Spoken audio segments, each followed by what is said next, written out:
Hello மக்களே, welcome back to our channel Tamil FT square. So இன்றைக்கி நம்ம ஒரு சூப்பரான ட்ராவல் வீடியோ தான் பார்க்க போகிறோம். எங்கே வந்திருக்கோம்னா சென்னை சென்ட்ரல், அதாவது டாக்டர் எம்ஜிஆர் ரயில் நிலையம். ஸோ இங்கே பார்த்திங்கன்னா நம்மளுக்கு வந்து சூப்பரான ஒரு விண்டேஜ் பஸ் சர்வீஸ் ஒன்று கொடுத்துருக்காங்க. ஹாப் ஆன் ஹாப் ஆஃப்ன்ற ஒரு விண்டேஜ் பஸ் சர்வீஸ் நேற்றுலேருந்து, அதாவது ஜனவரி 17 ஸ்டார்ட் ஆகுது. நம்ம ஜனவரி 18 சண்டே வந்திருக்கோம். ஸோ நம்ம டிப்போவில் போயிட்டு எப்போ 10 o'clockலேருந்து அவைலபிள், நம்ம 10 o'clock வந்திருக்கோம். ஸோ கேஸ் நம்ம வந்தாச்சு சென்னை உலா. நம்ம டிசியோட சென்னை உலா சென்ட்ரல் ரயில் நிலையத்தில் பேருந்து புறப்படும் நேரம். அதாவது 10 o'clock first bus, 10 o'clock start ஆகி 12:20 ஃபினிஷ் பண்ணுறாங்க. 2.5 hours half an hours once bus 10:30 11 வந்து நம்ம 10:30 பஸ் போகிறோம்.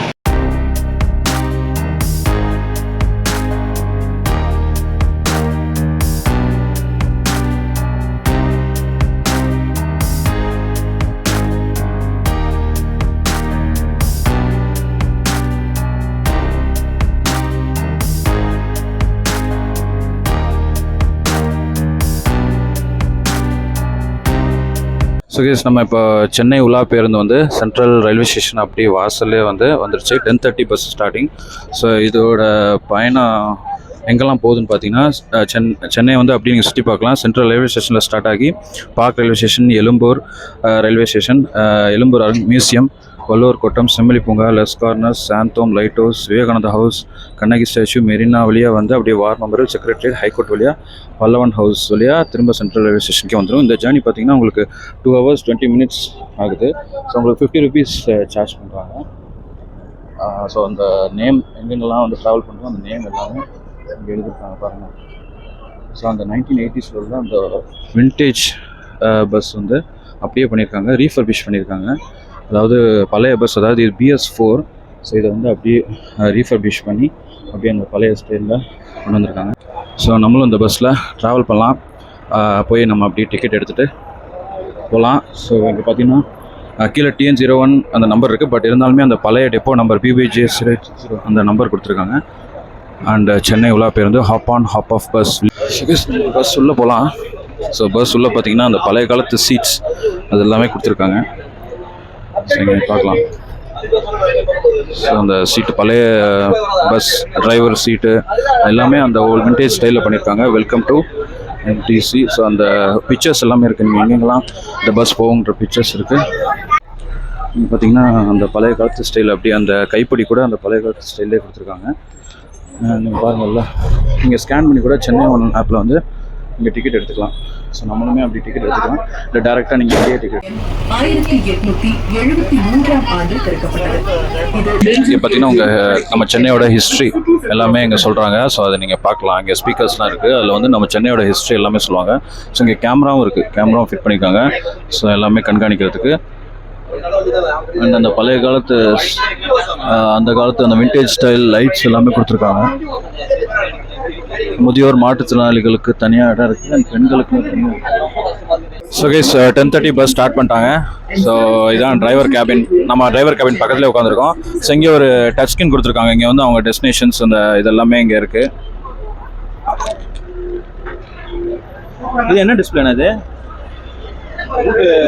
ரூட் எல்லாமே. ஓகே, ரூட் எல்லாமே இங்கே. இதுதான் டிரைவர் என்ன. ஸோ நம்ம இந்த ஸ்பீக்கர்ஸில் பார்த்தீங்கன்னா உங்களுக்கு ஒவ்வொரு பிளேஸோட ஹிஸ்ட்ரி சொல்லிட்டு வருவாங்க. ஸோ நம்ம அதை பார்த்துட்டே போகலாம். ஸோ நம்ம இப்போ சென்ட்ரல்லேருந்து அப்படியே வெளியே வரோம். ஸோ சென்ட்ரல் ஆப்போசிட்டில் பார்த்தீங்கன்னா ராஜாஜி மருத்துவமனை. ஸோ இங்கே பார்த்தீங்கன்னா உங்கள் சீட்டுக்கு பின்னாடியே பார்த்தீங்கன்னா அந்த பார்கோட் ஸ்கேனர் இருக்குது. சென்னை ஒன் ஆப்பில் நீங்கள் டிக்கெட் புக் பண்ணிக்கலாம். நீங்கள் நேராக ஃபிசிக்கல் டிக்கெட் தான் எடுக்கணும்லாம் இல்லை. நீங்கள் இங்கே பார்கோட் ஸ்கேன் பண்ணி கூட சென்னை ஒன் ஆப்பில் போயிட்டு நீங்கள் டிக்கெட் எடுத்துக்கலாம்.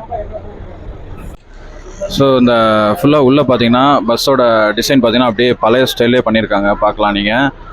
ஸோ அந்த ஜன்னல் கம்பிலாம் பாருங்கள், எல்லாமே அந்த பழைய பஸ்ஸோட ஸ்டைலே பண்ணியிருக்காங்க. அண்ட் இந்த ஜன்னல் கம்பியில் இங்கே பார்த்தீங்கன்னா உங்களுக்கு மழை பெய்யும் போது அந்த மேலே இழுத்து விட்டுறது அது எல்லாமே உங்களுக்கு அந்த பழைய பஸ், அந்த விண்டேஜ் பஸ்ஸோட ஸ்டைலே கொடுத்துருக்காங்க. டோர்ஸ் எல்லாமே அப்படியே அந்த பழைய ஸ்டைலே கொடுத்துருக்காங்க பாருங்கள்.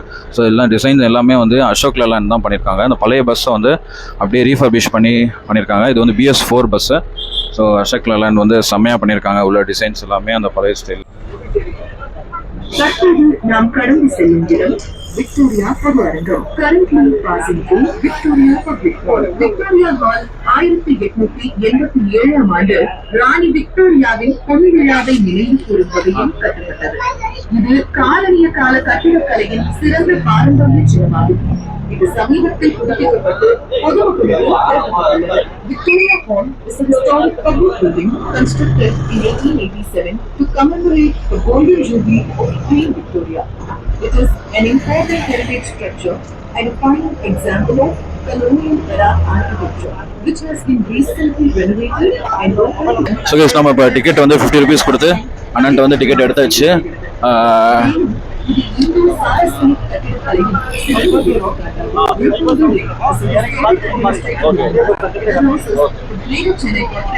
ஸோ கைஸ் இதான் பார்த்தீங்கன்னா அந்த 50 rupees டிக்கெட்டு. ஸோ அதில் வந்து நம்ம நம்பர் எல்லாமே எழுதி கொடுத்துறாங்க. வண்டியோட நம்பர் பார்த்தீங்கன்னா J860 இங்கேயும் இருக்குது J0860. ஸோ இதை போட்டிங்கன்னா நீங்கள் ஆப்பில் கூட நீங்கள் எங்கே போயிட்டுருக்கீங்கிறத ட்ராக் பண்ணி பார்த்துக்கலாம் பஸ் எங்கே இருக்குன்றத. ஸோ இதான் அந்த 50 rupees டிக்கெட்டு. இதில் வந்து அடுத்தடுத்த பஸ் உங்களுக்கு ½ hour ஒன்ஸ் வந்துட்டே இருக்கும். ஸோ நீங்கள் சுற்றி பார்த்துட்டு நீங்கள் அப்படியே வந்து அங்கே அடுத்த பஸ்ஸில் நீங்கள் ஏறிக்கலாம். ஸோ அந்த 50 rupees டிக்கெட்டில் வச்சு நீங்கள் ஒரு நாள் ஃபுல்லாக யூஸ் பண்ணிக்கலாம். அடுத்தடுத்த பஸ்ஸில் கூட யூஸ் பண்ணிக்கலாம். அடுத்தடுத்த பஸ்ஸில் நீங்கள் டிக்கெட் எடுக்கணும்னு அவசியம் இல்லை. ஒன் டே ஃபுல்லாகவே இந்த 50 rupees பாஸை வச்சு யூஸ் பண்ணிக்கலாம்.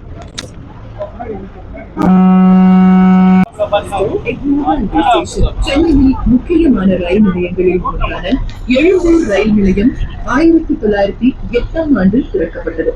இது தமிழ்நாட்டின் தென் மாவட்டங்களை இணைக்கும் நீண்ட தூர மற்றும் புறநகர் ரயில் சேவைகளுக்கான முக்கிய மையமாக செயல்படுகிறது. Egmore railway station is one of the major railway terminals in Chennai. It was opened in 1908 and serves as an important hub for long distance and suburban train services, especially connecting southern districts of Tamil Nadu.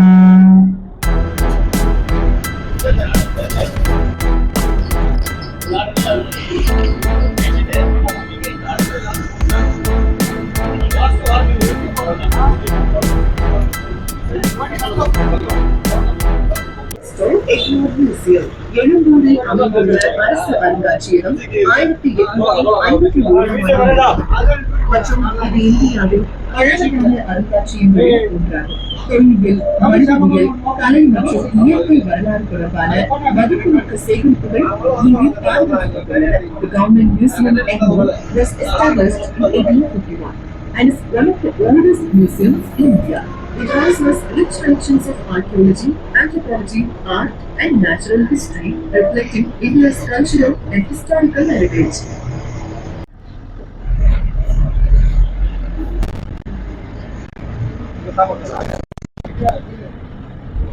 இப்போ Egmore museum வந்து reach ஆயாச்சு.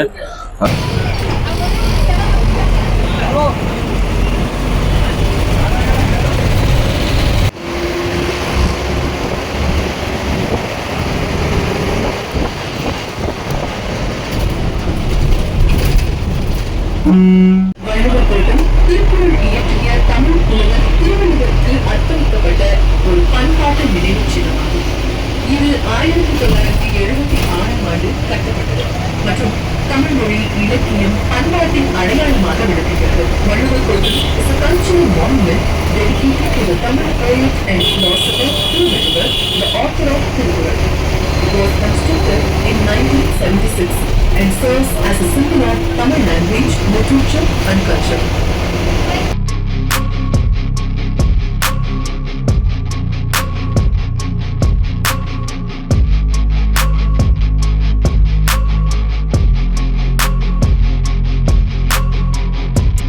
So guys நம்ம வள்ளுவர் கோட்டம் அப்படியே பார்த்துட்டு கிளம்பியாச்சு. So நீங்கள் இறங்கி பார்க்கணும்னா பார்க்கலாம்.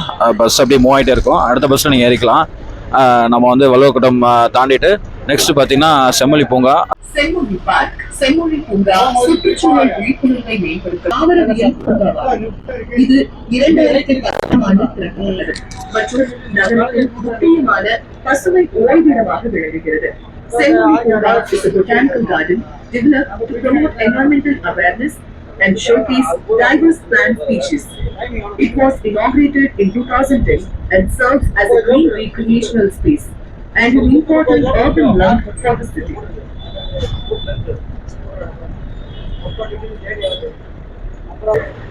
ஸோ கைஸ் இப்போ நெக்ஸ்ட் ஸ்டாப்பிங் பார்த்தீங்கன்னா செம்மொழி பூங்கா. ஸோ ஜெமினி பிரிட்ஜ் அண்ணா மேம்பாலம் அதை கிராஸ் பண்ணி அப்படியே வந்தோன்னா வள்ளூர் கோட்டம் முடிச்சுட்டு அப்படியே அடுத்து வந்து செம்மொழி பூங்கா தான் ரூட்டு. ஸோ கேஸ் இதான் பார்த்தீங்கன்னா செம்மொழி பூங்கா பஸ் ஸ்டாப். ஸோ இதான் அந்த செம்மொழி பூங்கா என்ட்ரன்ஸு. இங்கே வந்து நீங்கள் இறங்கி பார்க்கணுன்னா டிக்கெட் எடுத்துகிட்டு உள்ளே போய் பார்க்கலாம். ஸோ இதுதான் செம்மொழி பூங்கா.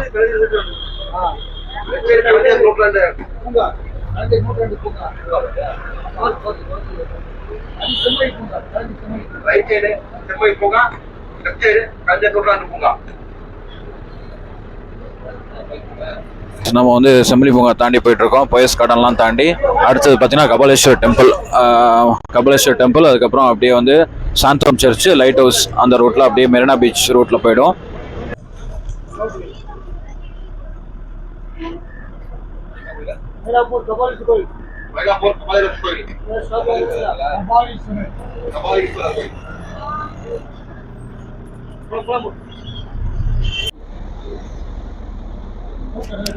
சுகேஷுங்க தொல்காப்பிய பூங்கா அங்கே ஒரு ஸ்டாப்பிங் போட்டிருக்காங்க.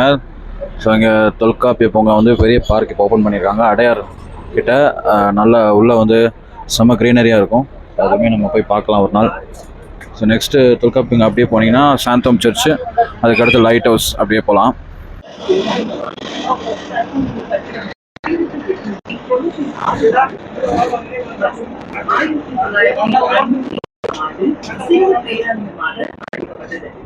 இந்தியாவின் முக்கியமான கிறிஸ்தவ வழிபாட்டுத்தலங்களில் ஒன்றாகும். Sanctum Church, also known as Sanctum Church, built over St. Thomas the Apostle. Present church was constructed in 1897 by the British and is speakers of the minor in 1956. So கேஸ் சாந்தோம் கேத்தட்ரல் சர்ச் இது வந்து ஒரு பழமையான church.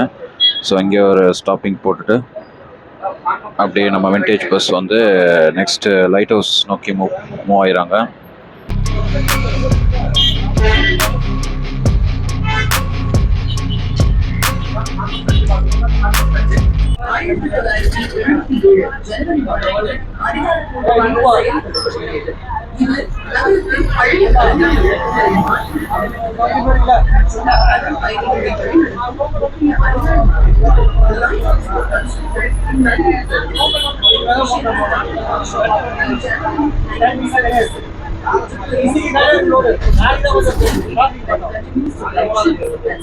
While serving as a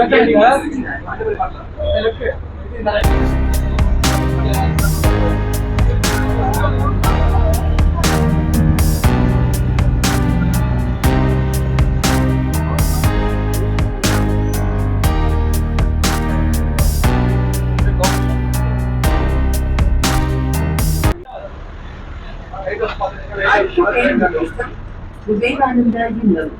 Next bus stop, Vivekananda House. Vivekananda Illam 1897 ஆண்டு மேற்கத்திய நாடுகளிலிருந்து திரும்பிய பின் சுவாமி விவேகானந்தர் தங்கியிருந்த வரலாற்று சிறப்புமிக்க இடமாகும். இந்த கட்டிடம் முதலில் 1842 ஆண்டு ஐஸ் கட்டிகள் கிடங்காக கட்டப்பட்டது மற்றும் பின்னர் விவேகானந்தர் இல்லம் என அழைக்கப்பட்டது. பண்பாட்டு மையமாகவும் செயல்படுகிறது.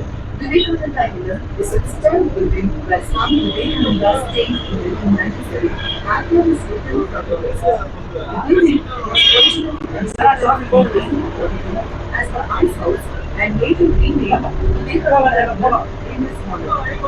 Now serves as a memorial and cultural center.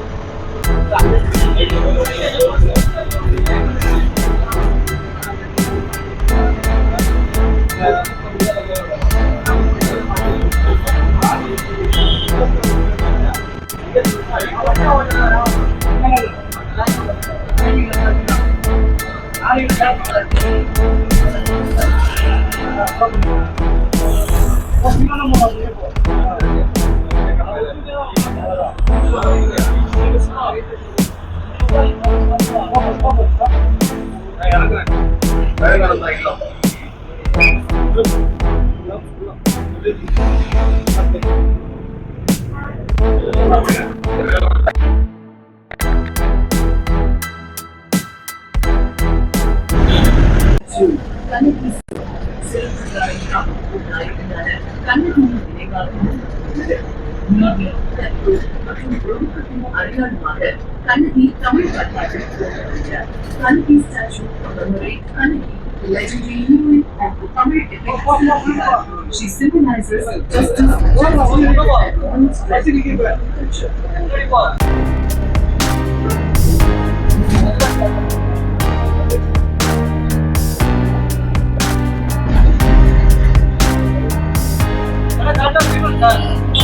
Marina Beach, Marina கடற்கரை வங்காள விரிகுடாவை ஒட்டி அமைந்துள்ள உலகின் மிக நீளமான நகர்ப்புற கடற்கரைகளில் ஒன்றாகும். இது சென்னை நகரத்தில் முக்கிய அடையாளமாகவும் சுற்றுலா மற்றும் பொதுமக்கள் பாதுகாப்பு இடமாகவும் விளங்குகிறது.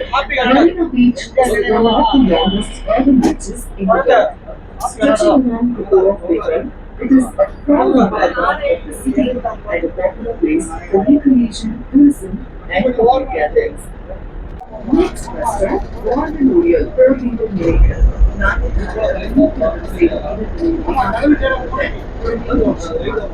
இது இந்திய மரியாதை செல்வம்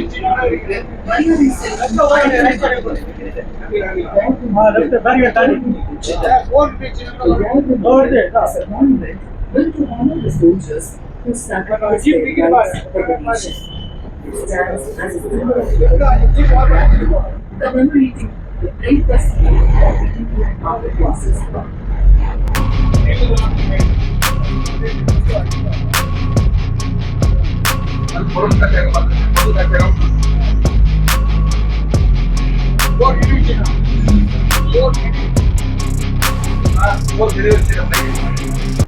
தென்னிந்தியாவில் ஆங்கிலேயர்களின் நிர்வாக தலைமையாக இருந்தது தற்போது தமிழ்நாடு சட்டமன்றம், தலைமைச் செயலகம் மற்றும் அருங்காட்சியகத்தை கொண்டுள்ளது.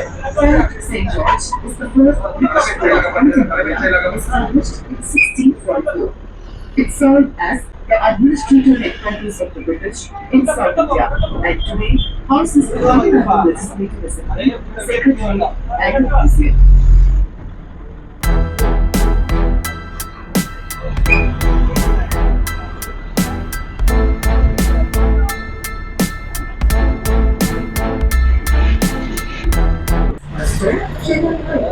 சென்னை உயர்நீதிமன்றம் பழமையான உயர்நீதிமன்றங்களில் ஒன்றாகும்.